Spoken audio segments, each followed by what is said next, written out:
Сәлеметсіңдер ме оқушылар? Бүгінгі сабағымыздың тақырыбы қазыналы қарттың тәлімі. Сабақтың мақсаты оқушылар адами құндылықтарды ажырата алады. Рөлге бөліп оқу арқылы кейіпкерлердің іс-әрекетін салыстыра алады.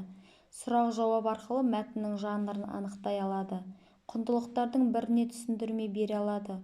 Шығармашылық сұраққа жауап бере алады. Құндылық белгілі бір заттың маңыздылығы, керектігі. Сырттай құндылық зат не құбылыстың қасиеті болып анықталады. Алайда оның маңыздылығы мен пайдалылығы табиғаттың, объекттің ішкі құрылымының әсерінен емес, адам болмысына енген. Адам оған құштар, не қажеттілік сезетін нақты қасиеттердің субъективті бағалануынан болады. Берілген сөйлемдерді оқып, өз ойыңды айт. Өнерлі, білімді баламын, отанымды сүйемін, достарыма көмектесемін. Осы сөздерді оқып, мағынасын түсіндіре қойыңдар.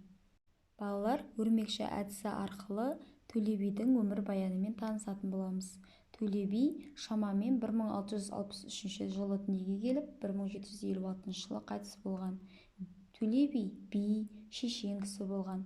Қазіргі Жамбыл облысы Шу өзенінің жағасында Жайсаң жайлауында дүниеге келген. Қазақ жерін жоңғар басқыншыларынан құтқаруға атсалысқан. Төле бидің кесенесі өзі 12 жыл билік жүргізген Ташкент қаласында орналасқан. Қазыналы қарттың тәлімі мәтінін оқимыз. Микрофон әдісі арқылы мәтін бойынша сұрақтарға жауап береміз. Оқулықтағы 7-ші тапсырмаға қараймыз. Сөздің айтылуы мен жазылуын анықтаймыз. Дұрыс айтып үйренеміз.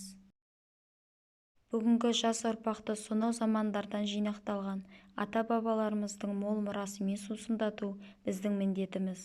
Ұлдың батыр, қыздың әдепті болып қалыптасуы бабалар мұрасына байланысты. Демек, бабаларымыздың өнеге өсиетін пайдалана отырып, тәрбиелеу ұлттық тұлғаны қалыптастырады. Сабақ аяқталды, балалар, сау болыңдар. Үйге 8-ші тапсырманы аламыз.